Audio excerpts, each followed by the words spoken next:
여러분 안녕하십니까? 라디오 오늘 강재입니다. 전기요금이 올랐습니다. 한국전력이 4분기 전기요금을 전분기보다 킬로와트시당 3원 인상한다고 발표를 했습니다. 2013년 11월 이후 8년 만에 인상인데요. 올해부터 도입한 연료비 연동제 때문입니다. 3개월 단위로 전기를 만드는 데 드는 연료비의 변동폭을 전기료에 반영하게 된 건데요. 최대 인상폭은 연간 5원, 분기별 3원으로 제한했습니다. 한전은 고유가로 연료비와 전력 구입비가 크게 늘었지만 전기료를 올리지 못해서 2분기 7천억 원이 넘는 손해를 봤다고 밝혔습니다. 적자를 언제까지나 방치할 순 없겠죠. 하지만 모든 산업에 전기가 쓰이지 않는 곳이 없다 보니 전기요금 인상이 물가 인상으로 이어지진 않을까 우려가 되는데요. 탄소 발생 저감 추세에 따라서 에너지 생산 단가는 갈수록 높아질 수밖에 없는 상황. 앞으로가 더 걱정입니다. 에너지 생산 단가를 낮출 묘안이 필요해 보이네요. 9월 23일 목요일 라디오 오늘 광고 듣고 시작합니다.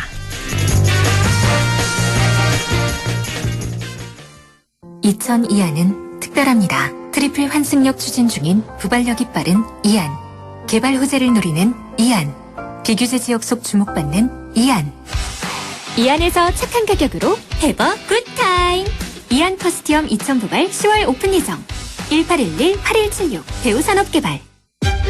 롯데키슬이 디자인한 프레스티지 시티라이프. 그 첫 번째 만남은 고양화정 루미니입니다.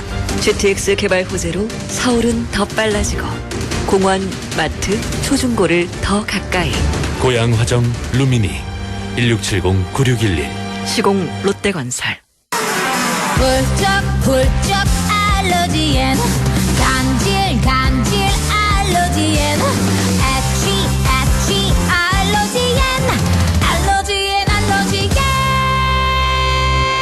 알러지엔 지르텍. 약국에서 찾으세요. 유한양행 수입 한국유씨비제약.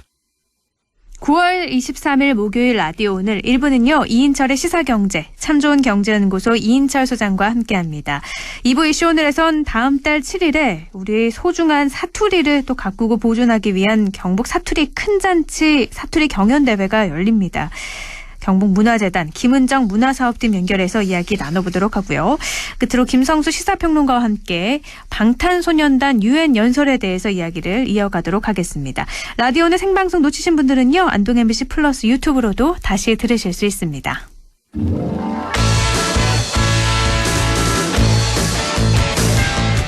이인철의 시사경제, 경제 이슈 짚어보겠습니다. 참 좋은 경제연구소 이인철 소장과 함께합니다. 소장님 안녕하세요.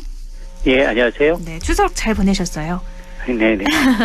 다음 달부터 근데 전기요금이 인상된다는 소식이 들리는데 이게 8년 만이라고요? 그렇습니다. 다음 달 1일부터 적용되는 4분기 전기요금이 전격 인상됩니다. 오늘 정부와 이제 한전이 이 4분기 전기요금을 킬로와트당 3원 인상한다고 공식 발표를 한 건데요. 네. 자, 이렇게 되면 이 주택용 4인 가구 기준으로 월 평균 한 350kW 정도의 전기를 사용하는데요. 이런 가구의 경우 매달 최대 1,050원가량의 인상 요인이 발생합니다. 네. 앞서 정부는 올해부터 사실 연료비 연동제를 도입했습니다. 이게 이제 전기 생산 원가를 반영해서 그대로 3개월 단위로 반영하겠다는 건데요. 그런데 1분기에는 전기요금을 킬로와트당 3원 오히려 내렸어요. 네. 그런데 이후에 연료비가 계속 올랐습니다. 그럼에도 불구하고 이제 전기가 전체 이 소비자 물가에 미치는 영향을 고려해서 2분기, 3분기 연속으로 전기요금을 동결했습니다. 네. 자, 그런데 그 사이에 사실 액화천연가스라든가 우리 전력 사용에 가장 큰 비중을 차지하는 연료탄 이런 것들이 연초와 비교하면 2배 이상 오른 것도 있습니다. 네. 자, 그러다 보니까 이거 더 이상 버티다가는 한전의 누적 적자가 이제 눈덩이처럼 불어나고 있다는 겁니다. 한전과 이제 6개 발전 자회사의 경우 올해만 한 4조 원대의 적자가 예상되고 있는 상황인데요. 공기업 부채라는 게 결국 국민의 이제 부담이기 때문에 더 이상 이 전기요금을 반영하지 않고 견디는 데는 좀 한계가 있다라는 판단을 한 것으로 보입니다. 연료를 이렇게 생산하는데 비용이 크게 늘어나서 그럴 수밖에 없었다라는 것도 있지만, 근데 산업용 전기요금도 인상이 되다 보니까 이렇게 코로나로 힘든 상황인데 현장의 불확실성이 고려되지 않은 결정이었다. 이렇게 중소기업계는 좀 반발하고 있는 것 같은데 지금 올릴 수밖에 없었던 상황인 건가요? 이게 전기요금 연료비 연동제를 적용하면서도 네. 정부가 이제 전기요금이 워낙에 이제 공공요금 인상으로 이어질 가능성이 높기 때문에 인상의 상하한 폭을 두고 있습니다. 이번에 전기요금을 킬로와트당 3원 인상한 것도 상당히 인상폭은 제한적인데요. 네. 분기별 요금의 경우에는 킬로와트당 5원 범위 내에서, 그리고 직전 분기 대비 요금은 3원까지만 올리거나 내릴 수 있습니다. 자, 이제 그럼에도 불구하고 지금 왜 물가가 문제냐? 최근에 이제 소비자 물가 상승률이 이제 5개월 연속 2%대를 기록하고 있습니다. 이렇게 이제 인플레이션 압력이 커지고 있는 상황에서 전기요금을 올리게 되면 네. 다른 공공요금들이 이제 줄줄이 인상될 가능성이 높다는 겁니다. 자, 그래서 아마 뭐 중소기업 하시는 분들은 지금 뭐 영업을 못 하고 있는 상황도 꽤 있는데요. 네. 그러다 보니까 이제 그런 하소연이 나오고 있는 것 같습니다. 정말 뭐 월급 빼고 다 오른다는 서민들의 불만도 계속되고 있을 것 같습니다. 또 추석 연휴 동안에 미국 증시가 아주 급락을 했어요. 중국 최대 부동산 기업인 헝다 파산설이 들렸기 때문인데 글로벌 금융시장이 이것 때문에 계속 요동치고 있죠. 그렇습니다. 우리가 이제 추석 연휴를 즐기는 동안 중국의 부동산 기업 헝다리스크가 글로벌 금융시장을 강타했습니다. 뭐 오늘 새벽 미국 증시는 소폭 반등에 성공을 했지만 월요일 이제 미국 증시는 뭐 블랙 먼데이를 연출할 정도로 전 세계 증시가 크게 출렁이었는데요. 중국 부동산 업체 헝다가 파산할 것이다라는 루머가 퍼졌습니다. 네. 그러다 보니까 이제 위험 심리 회피 현상이 이제 나타나다 보니까 뉴욕의 뭐 다우, 나스닥, S&P 500 등 이 3대 지수가 1에서 3% 가까이 빠져서 월요일날 하루 하락폭은 지난 5월 중순 이후 최대 하락폭을 기록하기도 했고요. 앞서 이제 아시아 증시 가운데 휴장하지 않은 홍콩 증시도 월요일엔 3% 이상, 또 유럽 증시도 약세를 나타냈는데 이게 증시에만 영향을 미친 게 아니라 이제 가상화폐인 이제 대표적인 가상화폐 비트코인도 장중 10% 넘게 빠졌습니다. 네. 자, 이런 이면에는 이 헝다그룹의 부채 규모가 총 3천억 달러, 우리 돈으로 하면 350조가 넘는 것으로 알려지고 있습니다.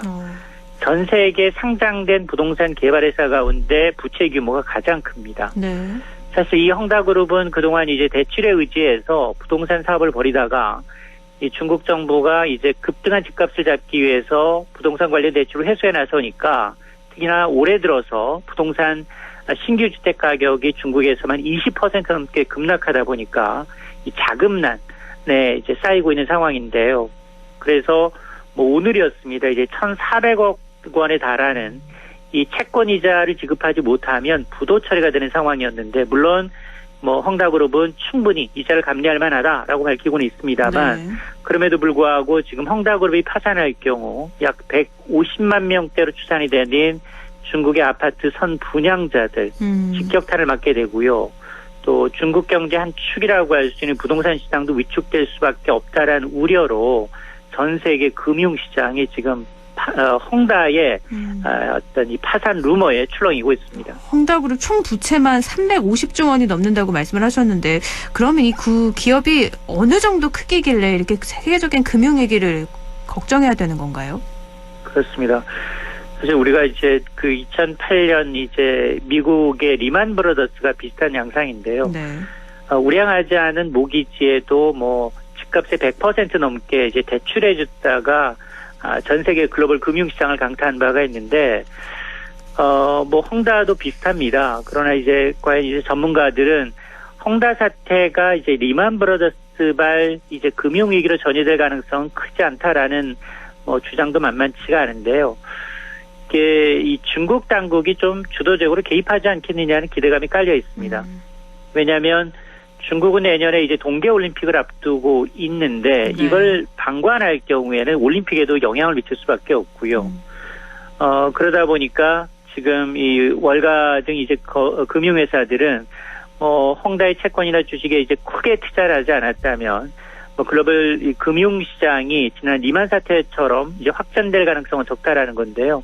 반면에 이제 돈을 직접적으로 빌려준 중국 은행들, 또 미국계, 스위스계, 프랑스계 대형 이 금융사들의 경우에는 굉장히 큰 타격을 받을 수밖에 없습니다.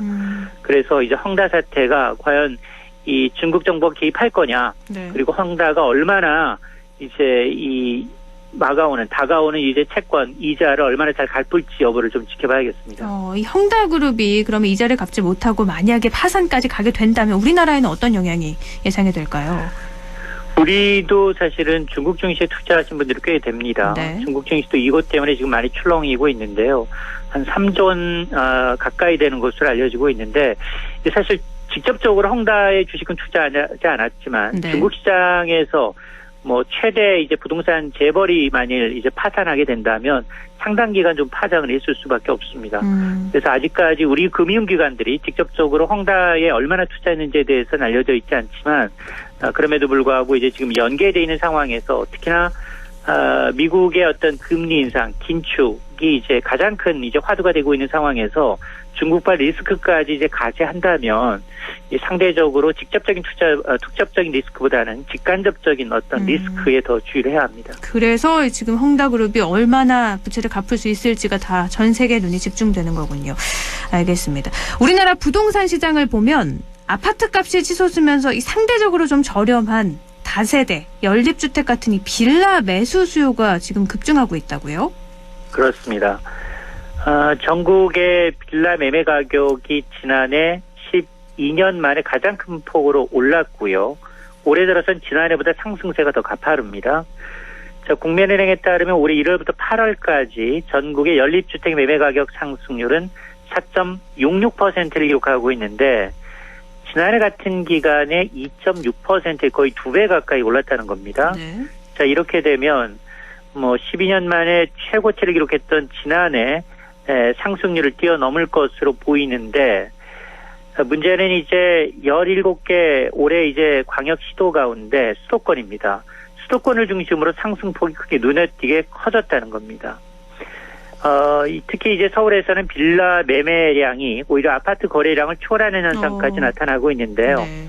아파트 매매값, 전세값 모두 치솟다 보니까 내 집 마련하려는 수요가 상당 부분 상대적으로 좀 저렴한 빌라나 다세대, 연립주택으로 쏠리고 있는 게 아니냐라는 건데요.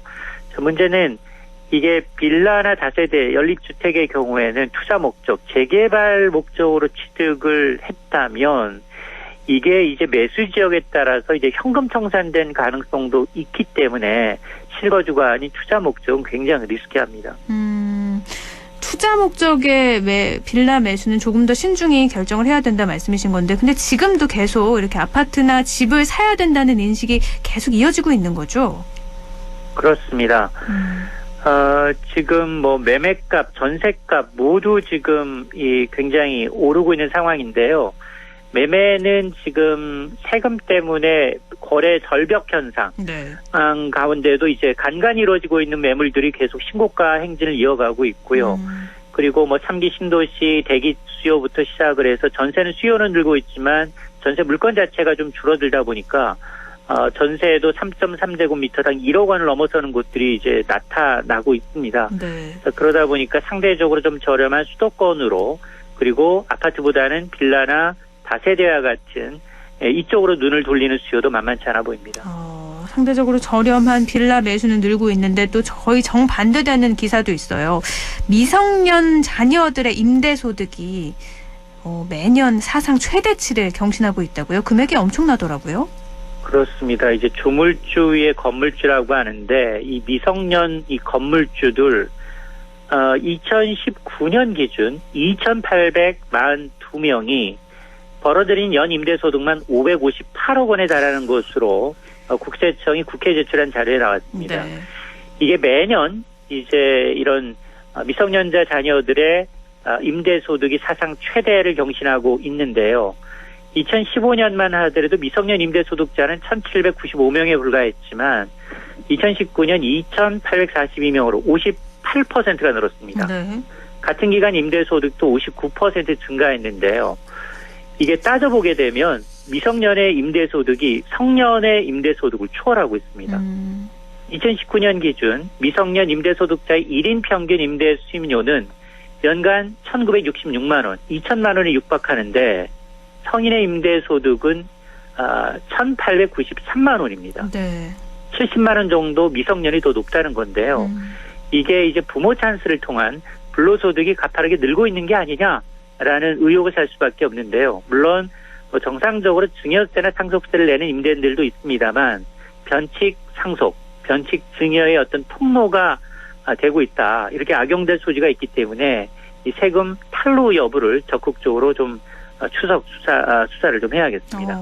미성년자 자산소득 증가율이 성인보다 크게 높다는 기사도 봤는데 그만큼 우리 사회 불평등이 좀 심해지는 건 아닌가 걱정이 되네요.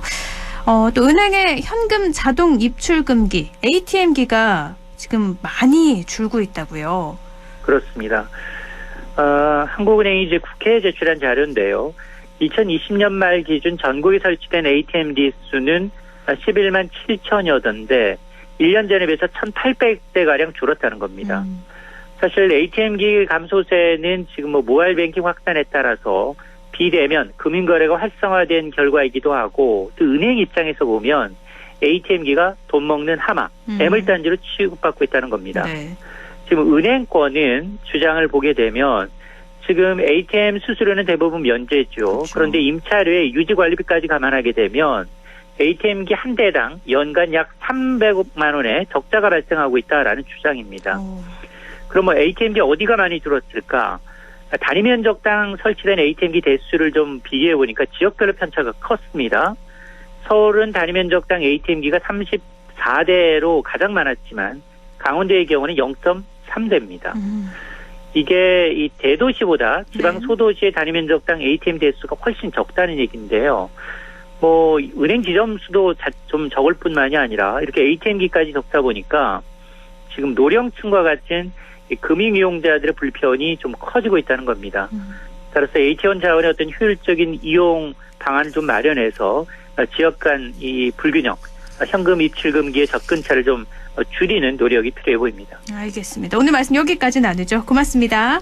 네, 고맙습니다. 네, 시사경제 참 좋은 경제연구소 이인철 소장과 함께했습니다. 라디오 오늘 1부는 여기까지고요. 저는 광고 듣고 2부에서 뵙겠습니다.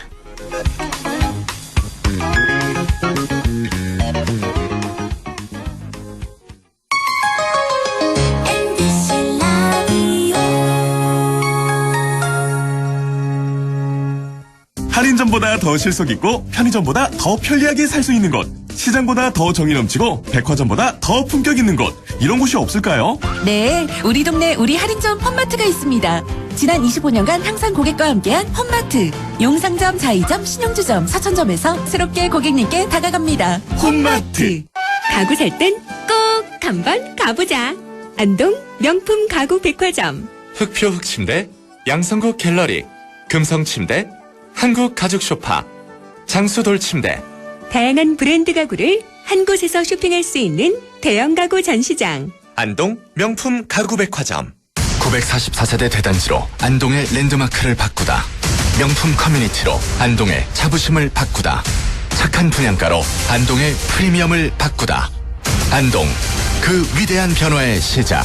안동 영무의 다음 포레스트.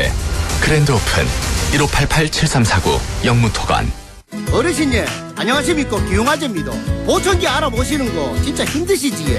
이제 하나만 기억해 주이소. 찾아가는 보청기, 집으로 보청기, 보청기 고민 직접 찾아가 속 시원하게 해결해 드리겠습니다. 1544-2222 1544-2922 집으로 보청기. 안녕하세요, 브레이브걸스입니다. 여러분, 음식을 포장할 땐 다회용기를 사용해보세요. 일회용품은 줄이고 환경은 아끼고. 오늘부터 함께 용기 내볼까요? 애정한다 착한 용기. 애착용기와 함께 깨끗한 지구로 역주행해요. 공익광고 협의회. 마음을 열어줘. 다가가 나 속삭이도록. 언제나 내 생각으로 행복해야 해요.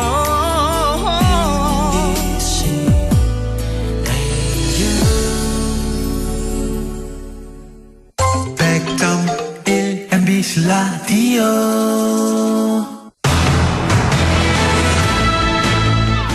라디오 오늘 2부 순서 이슈 오늘입니다. 우리 사투리의 소중함을 되새기고 또 가치를 한 번 더 생각할 수 있는 기회가 될 것 같은데요. 경상북도에서 경북 사투리 큰 잔치 진행 중입니다. 다음 달 7일에는 사투리 경연대회도 열려서요. 경북문화재단 김은정 문화사업팀장 연결해서 어떤 행사인지 알아보겠습니다. 김은정 팀장님 안녕하세요. 네, 안녕하세요. 반갑습니다. 네, 먼저 경북문화재단 소개부터 좀 여쭐게요. 어떤 곳인가요? 네, 저희 경북문화재단은 전국 17개 광역재단 중에서 가장 막내로 작년 7월에 출범한 신규 재단입니다. 1처 1본부 2원체제로 사무처, 문화예술본부, 영천에 있는 문화재연구원, 그리고 장주에 있는 한복진흥원으로 구성이 되어 있고요. 네. 문화예술로 만드는 새바람 행복경북이라는 미션 아래 다양한 사업을 펼치고 있습니다. 특히 경북의 23개 시군에서 이루어지고 있는 문화예술 창작 지원과 공연 지원, 그리고 예술품 판매 지원, 예술인 복지, 또 교육 지원 사업과 생활 동호회 지원 등 약 50여 개의 사업을 진행 중에 있습니다. 그리고 기업 후원 사업도 추진 중에 있고요. 또 1톤 트럭으로 우리 경북의 오지마을 곳곳을 다니면서 문화예술에 활력을 불어넣는 달리는 예술 트럭 아르트 사업도 진행하고 있습니다. 네. 우리 경북문화재단은 경북 도민 270만 도민들이 누구나 문화로 행복하고 예술로 즐거운 경상북도를 만들기 위해서 열심히 노력하고 있는 중입니다. 문화예술로 만드는 새바람 행복 경북이라는 미션 아래 다양한 사업을 펼치고 있다 이렇게 말씀을 해주셨는데요. 네. 지금 현재 경북 사투리 큰 잔치가 진행 중이잖아요. 네. 이 경북 사투리 큰 잔치 어떤 행사인가요? 네, 경북 사투리 큰 잔치는 우리 경북 사투리가 가진 언어학적 가치를 재조명하고 경북인의 자긍심과 일체감을 높이기 위해서 마련된 행사입니다. 사투리는 우리말이 문자로 정착되기 이전의 모습을 거슬러서 확인하게 해주는 귀중한 자료입니다. 또 지리적 환경에 따른 언어의 분화 과정을 보여주는 소중한 지표인데요. 특히 같은 사투리를 쓰는 사람끼리 가지는 인간적인 유대감, 네. 또 돈독함을 느껴본 사람만 아는 이 소중한 감정일 겁니다. 근데 이 사투리가 급속도로 사라지고 있고요.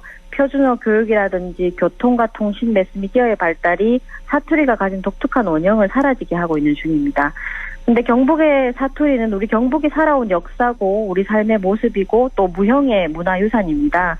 이 사투리를 모습 그대로 수집하고 기록해서 후세에 전하는 것이 매우 중요한 일이고 또 현존하고 있는 훈민정음 해례본이 발견된 경북이 먼저 나서서 해야 되는 사업입니다. 그래서 이러한 배경 때문에 경북에서 처음으로 사투리 큰 잔치를 개최를 하게 됐습니다. 네, 그 사투리가 우리의 삶의 모습이기도 하고 역사가 그대로 담겨져 있는 말이기 때문에 유지 보존되어야 된다 이렇게 말씀을 해주셨는데요. 점점 사투리 쓰는 분들이 줄어들고 있긴 하잖아요.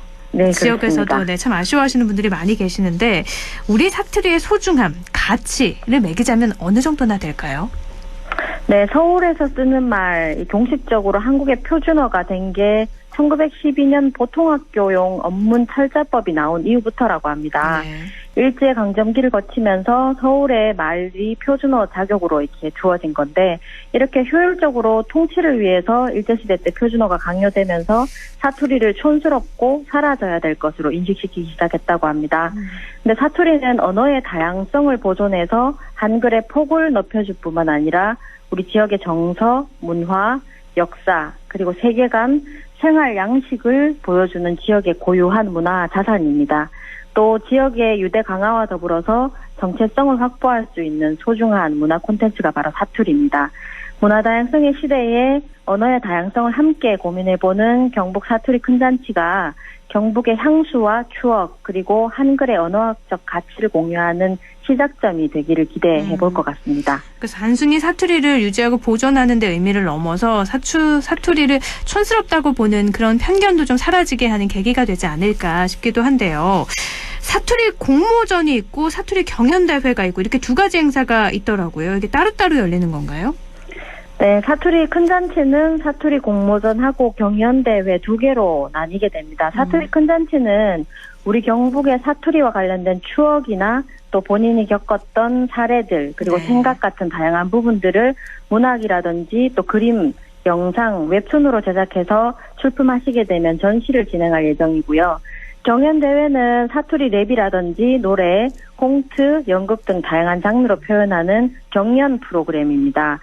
신청이 9월 30일까지 경북문화재단 홈페이지나 보시면 웹하드나 이메일로 신청을 하실 수가 있고요. 네. 사투리 경연대회는 10월 7일 날 저희 도청의 다목적 홀에서 진행이 될 예정입니다. 그리고 공모전에서 선정된 작품은 10월 9일부터 15일까지 동락관 제2전시실에서 전시를 할 예정입니다. 그러니까 사투리 경연대회 신청은 9월 30일까지 경북문화재단 홈페이지에서 통해서 할 수 있는 거고 네. 사투리 공모전은 이미 마감이 됐죠? 네, 그렇습니다. 어떤 분들이 좀 참가를 해주셨나요? 네, 많은 분들이 참여를 해주셨는데요. 사투리와 관련된 문학 작품이 좀 수가 많았었습니다. 이 문학 작품은 저희가 캘리그라피로 직접 써서 전시를 할 예정이고 함께 제출해 주신 다양한 작품들도 선별해서 동락관 제2전시실에서 일주일간 전시를 할 예정입니다. 저희 사투리 공모전 작품 외에도 서예협회의 한글 서예 작품들도 약 100여 점 전시를 할 예정인데 공모전 점수가 원래는 16일까지였었는데 30일까지로 좀 연장을 해보려고 합니다. 네. 그래서 아직 기간들이 남아있기 때문에 많이 관심 가져주시고 추가되는 작품들도 전시할 수 있도록 저희가 추진을 하려고 합니다. 그러니까 공모전 경연대회 모두 다 9월 30일까지 응모할 수 있는 거군요. 네, 맞습니다. 알겠습니다. 청취자분들 참고하시면 좋을 것 같네요. 네. 경북 사투리 능력 평가라는 것도 있던데요. 이거는 뭐죠? 네, 저희가 그 사투리를 좀 더 재미있고 가볍게 생각해 보실 수 있도록 SNS 이벤트를 진행을 했었는데요. 8월 30일부터 9월 13일까지 온라인을 통해서 이 이벤트를 진행을 했었습니다. 네네. 단디해라. 오늘 시도 못하고 일만 했다. 이런 말들이 어떤 뜻인지 문제를 드리고 맞추신 분들 30분에게 커피 쿠폰을 선물로 드렸었습니다. 네. 이 이벤트에는 총 617명의 도민이 참석을 하셨고요. 작지만 재미있는 사투리 이벤트가 되셨기를 바라는 마음입니다. 근데 김은정 팀장님 사투리를 굉장히 잘 쓰시네요. 네, 제가 연기를 하고 있지만 평소에 아주 사투리를 잘 쓰는 사람 중에 하나입니다. 지금 방송이라서 이렇게 쓰시는 네. 거였군요. 깜짝 놀랐어요. 알겠습니다. 이게 그러면 지금 방금 말씀하신 것처럼 그 사투리를 어떤 뜻인지 맞추면 선물을 하는 그런 행사도 진행을 했던 거고 지금은 안 하는 건가요? 예. 앞으로도 제가 계획은 있지만 네. 일단 그 SNS 이벤트 같은 경우는 일단 종료를 한 상황입니다. 그럼 단디해라. 오늘 쉬도 못 하고 일만 했다. 이거는 무슨 뜻이에요? 단디해라. 이거는 이제 꼼꼼하게 잘해라. 끝까지 마무리를 잘해라. 이런 뜻이고 네. 오늘 시도 못하고 일만 했다. 이거는 하루 종일 쉬지도 못하고 일만 많이 했다. 이런 뜻이 되겠습니다. 알겠습니다. 많은 분들이 좀 맞춰주셨나요? 예, 맞춰주신 분들도 많고 또 여러 가지 이제 다른 본인의 SNS로 또 공유해주신 분도 많고 해서 네. 아주 참석자가 많았었습니다. 오답을 보는 재미도 좀 있을 것 같아요. 이 사투리 경연대회 그러면 언제 어떻게 진행이 되고 또 참가를 원하시는 분들은 어떤 방식으로 신청을 할 수 있는지 좀 자세하게 알려주시면 좋을 것 같습니다. 네, 앞서 말씀드린 것처럼 사투리 경연대회 그리고 사투리 공모전은 9월 30일까지 웹하드나 메일을 통해서 신청을 하시면 되는데요. 네. 신청을 하실 때는 신청서와 동영상을 함께 제출하셔야 됩니다. 그리고 공모전은 작품을 내셔야 되고요. 이렇게 신청하신 분에 한해서 1차 심사를 거친 후에 경연대회는 본선이 10월 7일 날 진행이 될 예정입니다. 본선은 경북도청 다목적 홀에서 14시부터 진행할 예정이고 사투리의 특징과 또 억양, 구성진 멋을 잘 표현해 주시는 4분을 선정해서 시상을 할 예정입니다. 그리고 공모전도 역시 4작품 선정해서 시상을 할 그런 계획입니다. 공모전, 경연대회 모두 다 4분씩 선정을 해서 시상을 한다. 그러면 입상자에게는 어떤 것들이 주어지나요? 네, 사투리 공모전하고 경연대회는 각각 4명씩 총 8명 혹은 팀을 선정할 계획인데요. 대상, 최우수상, 우수상 이렇게 총 3개 분야 8명 혹은 팀을 선정해서 선정을 하게 됩니다. 네. 상금은 대상은 각각 300만 원, 최우수상은 각 100만 원, 우수상은 각 50만 원씩 총 상금은 1000만 원이 되겠습니다. 사투리 공모전 수상작들은 일주일간의 전시 혜택이 있고 경연대회 대상자는 10월 9일 날 진행되는 한글 선포식에 공연이 예정이 되어 있습니다. 상금이 많네요. 대상은 네. 300만 원이니까요. 네, 총 상금이 1000만 원입니다. 꼭 많은 분들이 참여해 주셨으면 좋겠습니다. 네, 많이 하시면 좋을 것 같습니다. 사투리 경연대회 본선은 경북도청 다목적 홀이요? 네, 그렇습니다. 10월 7일 날 2시부터 저희가 사투리 경연대회 본선을 할 예정입니다. 네, 스케줄 미리 확인하셔서 신청하시면 좋을 것 같고요. 근데 궁금한 건요. 4분씩 평가를 거쳐서 이제 심사가 이루어지는 건데 경북에서도 지역마다 사투리가 약간씩 차이가 있잖아요. 네, 이 그렇습니다. 평가는 어떻게 이루어지나요? 네, 경상북도 사투리는 4개 권역으로 구분이 됩니다. 경산이라든지 청도, 영천, 의성 일부를 포함하는 동남 방언 지역, 그다음에 울진, 영양, 영덕 이런 쪽은 이제 동북 방언 지역이 되겠고요. 김천, 구미를 포함한 서남 방언 지역, 또 뭐 상주, 영주, 안동이 포함된 서북 방언 지역 이렇게 4개 나눌 수 있는데 우리 경북의 경우에는 소백산 줄기가 있고 산지, 산맥을 넘나드는 크고 작은 고개가 많아서 서로 다른 형태의 한 4개 정도 형태의 사투리가 존재합니다. 네. 이런 경북의 사투리를 잘 알고 계시고 경북의 방언을 연구하신 전문 학자분들 그리고 최근에 국가진흥원에서 한글의 우수성과 경북 속의 한글 문화 콘텐츠 산업 육성을 위해서 구성한 한글 문화 콘텐츠 산업 육성 민간위원회의 도움을 받아서 저희가 잘 심사를 할 예정입니다. 공정하게 평가가 이루어지겠네요. 예. 알겠습니다. 경북문화재단에서 계획 중인 또 다른 사업들도 있을 것 같은데요. 끝으로 청취자분들께 좀 알리고 싶은 사업이 있다면 말씀해 주시죠. 네, 제가 오늘 라디오 인터뷰하면서 사실 사투리를 많이 썼죠. 억양도 이제 경북 사람이라는 느낌이 많이 났을 텐데. 별로 안 났는데요. 예, 저희도 네, 추석 연휴가 어제까지 있었으니까 아마 어제까지 추석 연휴에 오랜만에 친구, 가족들하고 사투리로 많은 대화를 나누셨을 것 같습니다. 편하게 우리끼리 재미있는 이야기를 나눈다고 생각하시고 많이 참여해 주시면 좋을 것 같고요. 또 저희가 코로나19로 많이 어려움을 겪고 계시는 우리 경북의 예술인 여러분들을 지원하는 창작 지원 사업 추경이 20억이 확정이 됐습니다. 그래서 저희가 추가 지원도 받고 있으니까 경북문화재단 홈페이지를 참고해 주시면 됩니다. 우리 경북의 문화예술을 통해서 경북의 이야기를 자원화하는 저희 경북문화재단의 발걸음에 많은 관심과 참여를 부탁드리겠습니다. 네, 청취자 여러분들 많이 지원해 주시고요. 또 경북문화재단에 하는 사업들에게도 관심 가져주시면 좋을 것 같습니다. 팀장님 오늘 말씀 고맙습니다. 네, 감사합니다. 네, 경북문화재단 문화사업팀장이었습니다. 라디오 오늘에서는 청취자 여러분의 참여를 기다리고 있습니다. 우리 지역에서 발생한 사건 사고 소식이나 함께 토론하고 싶은 내용을 안동 MBC 홈페이지 라디오 오늘 게시판에 올려주시기 바랍니다. 전화와 문자 참여도 하실 수 있습니다. 전화는 851국에 7191번, 문자는 샵 0913번으로 보내주시면 됩니다. 문자는 단문 50원, 장문 100원의 정보 이용료가 있습니다. 여러분의 많은 참여 바랍니다.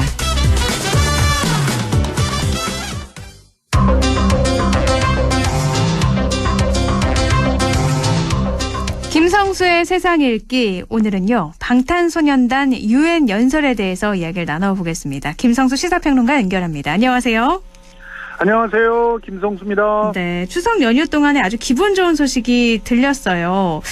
UN 총회에서 문재인 대통령하고 BTS가 나란히 연설을 한 사건인데 이 사진을 보니까 정말 뿌듯했는데 어떻게 보셨어요? 예, 정말 대단한 기록이었습니다. 그러니까 그 장면 자체도 굉장히 뿌듯했지만 네. 세계 어떤 정상이 유엔의 기조 연설을 하면서 동시에 그 나라 출신의 세계적인 그 팝스타와 함께 네. 어떻게 보면 연설의 시작과 마침표를 갖다 이렇게 찍는 그런 모습을 연출했는가. 그걸만 생각하면은 정말 대한민국 전체의 국격이 전 세계적으로 이제 선양된 그런 네. 사건이 아니었나 이렇게 생각을 하는데요. 방탄소년단이 어떻게 UN 총회에서 연설을 하게 된 거예요? 애초에 그 UN 쪽에서 네. SDG 모멘이라고 하는 그런 특별한 행사를 하는데 네. 여기에 지금 현재 K 방역 등등을 통해 가지고 세계적인 성취를 이루고 있는 한국이 와서 지속 가능한 환경과 기후 변화 등등에 대응하면서 지속 가능한 성장을 할 수 있는 그런 대표적인 나라의 그런 수반으로서 네. 와서 전 세계에 제안을 해달라라고 하는 그 부탁을 하면서 동시에 이 미래 세대들이 지금 로스트 제너레이션 등등으로 이렇게 불리면서 굉장히 코로나19에 의해서 암울한 그런 시간들을 보내고 있지 않습니까? 그런 미래 세대들에게 희망과 꿈을 이렇게 좀 확실히 보여줄 수 있는 그런 특별한 연설자로서 BTS도 함께 대동하기를 원한다. 뭐 이런 식으로 얘기를 한 건데요. 결국은 이런 제안들을 우리 그 대통령이 받아들이고 BTS도 흔쾌히 허락을 하면서 이 동반 연설이라고 하는 대사건이 가능하게 됐습니다. 그만큼 젊은 세대들에게 영향력이 있기 때문에 BTS를 초청해서 이야기를 해라 이렇게 한 거죠. 좋은 의미들을 전달을 해달라는 취지였던 것 같은데요. 그러면 어떤 내용들이 있었나요? 자, 일단 그 문재인 대통령은 굉장히 특별한 그런 제안들을 했어요. 우선 지속 가능한 성장들을 계속 이어나가려면 우리가 획기적으로 바뀌어야 된다는 사실은 세계 정상들이 다 알고 있잖아요. 그런데 우리나라가 먼저 이제 그 대한민국이 먼저 탄소 중립이 가능하게 하는 다양한 제도와 선언들 이런 것들을 준비를 했고 그리고 이것을 선진국에서는 어떤 면에서는 탄소 중립으로 들어갈 수 있는 그런 준비들을 다 했거든요. 그런데 개발도상국에서는 왜 사다리를 걷어차느냐. 너희들은 석유를 통해 가지고 그렇게 많이 성장을 해놓고 이제 우리가 따라가려고 하니까 갑자기 게임의 룰을 바꿔버리는 거 아니냐. 이런 반발들이 많았어요. 그런데 그들에게 어떻게 보면은 확실한 그런 어떻게 보면 다리 역할을 해내겠다라고 하는 약속을 했습니다. 그러면서 더불어서 우리 남한과 북한 그리고 미국 거기다 하나 더 한다면 중국 이렇게 4개 나라가 종전선언을 하자.